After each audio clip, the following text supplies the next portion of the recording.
അഷ്റഫുൽ ഖൽഖ് സല്ലല്ലാഹു അലൈഹി വസല്ലം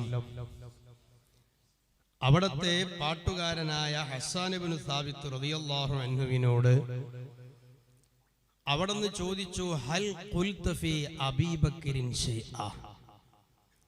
നബി തങ്ങളെ പറ്റി ധാരാളം മൗലിദ് ഹസ്സാൻ ഇബ്നു സാബിത്ത് റളിയല്ലാഹു അൻഹു ചൊല്ലിയിട്ടുണ്ട്. ആയിഷ റളിയല്ലാഹു അൻഹയെ തൊട്ട് ഉദ്ധരിക്കുന്ന ഹദീസ് ഇമാം ബുഖാരി റളിയല്ലാഹു അൻഹു റിപ്പോർട്ട് ചെയ്തത് കാണാം.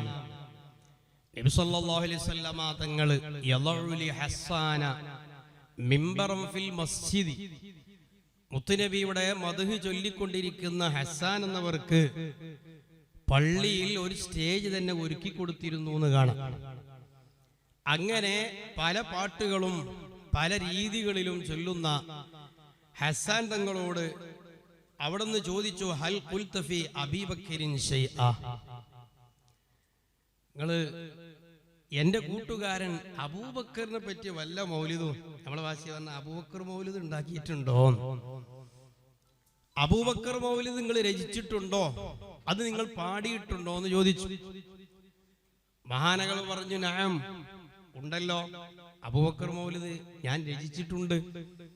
അപ്പൊ അവിടെ നിന്ന് പറഞ്ഞു, ഖുൽ വ അന അസ്മഅ, എന്നാ ചൊല്ല്, അബൂബക്കർ മൗലിദ് ഒന്ന് ചൊല്ല്, ഞാനൊന്ന് കേൾക്കട്ടെ എന്ന് പറഞ്ഞപ്പോൾ ഹസ്സാൻ ഇബ്നു സാബിത്ത് റളിയല്ലാഹു അൻഹു ചൊല്ലി, വസാനിയസ്നൈനി ഫിൽ ആരിൽ മുനീഫി വഖദ് ത്വഫൽ അദൂ ബിഹി ഇദ് സ്വാഅദൽ ജബലാ ഇദ് സ്വാഇദൽ ജബലാ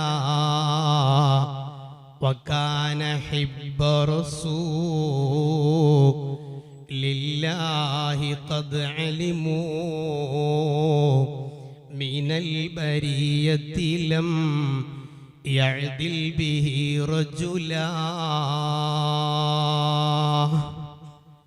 മഹാനായ സിദ്ദീഖ് റളിയല്ലാഹു അൻഹുവിനെ കുറിച്ച് നല്ല മൗലിദ് ചൊല്ലി കൊടുത്തു. നബി സല്ലല്ലാഹു അലൈഹി വസല്ലമ തങ്ങളുടെ കൂടെ ആ ഗുഹയിൽ നിൽക്കുന്ന രംഗം അവിടെ നിന്ന് വിവരിച്ചിട്ട് പറയാണ്, മുത്തുനബിക്ക് ഏറ്റവും ഇഷ്ടപ്പെട്ട, മുത്തുനബിയോട് അങ്ങേയറ്റം മഹബത്ത് വെച്ച, മഹാനവറുകളോട് കിടപിടിക്കുന്ന ഒരാളും ഇവിടെ ഇല്ല.